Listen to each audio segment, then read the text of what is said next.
அனைவருக்கும் இனிய காலை வணக்கம் நண்பர்களே. நம்ம டெய்லி விளாக் போட்டுட்டு தான் இருக்கோம். கொஞ்சம் பார்த்து சப்போர்ட் பண்ணி கொடுங்க. இன்னைக்கு காலையில் சாப்பிட்டு முடிச்சுட்டு நம்ம கடைக்கு போலான்ட்டு கிளம்பியாச்சு. போகிற வழியில் பார்த்தீங்கன்னா ரொம்ப நாளைக்கு அப்புறம் திடீர்னு ஒரு நண்பர் ஃபோன் பண்ணி எனக்கு iPhone 7 ஸ்பேர் யூஸ்க்கு தேவை அப்படின்னாரு.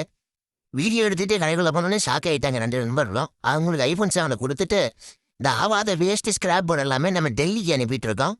ஒரு பையர் மூலியமா வந்திருந்தார் மாலிக்கு. மாலிக்கு கிட்ட வந்து மதர் போர்டை கொடுத்துட்டு ஒரு லெமன் டீ போட்டேன். அதுக்கே வந்து பார்த்தீங்கன்னா மணி 3 ஆயிடுச்சு. சரின்ட்டு வேற ஒரு வேலையை பார்க்கும்போது வழியெல்லாம் பார்த்தீங்கன்னா ஒரே டோலிகள்லாம் தாண்டி முடிச்சுட்டு நிலக்கடலை மத்தியானம் நம்ம சாப்பிடுவோம். இன்னைக்கு கொஞ்சம் வீட்டிலேருந்து எடுத்துகிட்டு வராதனும் வெளியிலேயே வாங்கிட்டேன். நிலக்கலையை வாங்கிட்டு வடக்கு நண்பர் கடைக்கு போனோன்னே வடக்கு நண்பர் நமக்கும் கொடுப்பா அப்படின்னு ரெண்டு பேரும் சாப்பிட்டு முடிச்சிட்டோம். அவர் காலையிலேருந்து ரெடி பண்ண ஃபோன் எல்லாமே ஒரு 10 ஃபோன் பக்கமாக இருந்துச்சு. அதை எல்லாமே ஒரு கொரியரில் பேக் பண்ணிக்கிட்டு ஒரு ஆளுக்கு சேல் பண்ணிட்டேன். அதுவும் ரெகுலர் நண்பர் தான். அவர் வாங்கியிருந்தாரு. அவர் வந்து பஸ்ஸில் வச்சு விடுங்கன்னு சொன்னதுனால பஸ் ஸ்டாண்டில் போய் ஒரு பஸ்ஸில் வச்சு விட்டாச்சு. இதெல்லாம் முடிச்சுட்டு ஒரு கொரியர் ஒன்று ஃப்ரெஞ்சு கொரியரில் போட வந்துச்சு. அதையும் கொரியர் ஒன்று போட்டுட்டேன். பழனியிலேருந்து ஒரு நம்பர் லேப்டாப் கேட்டார். அவருக்கு லேப்டாப் பழனியில் வச்சு விட்டாச்சு பஸ்ஸில். நன்றி வணக்கம். நாளை சந்திப்போம் நண்பர்களே.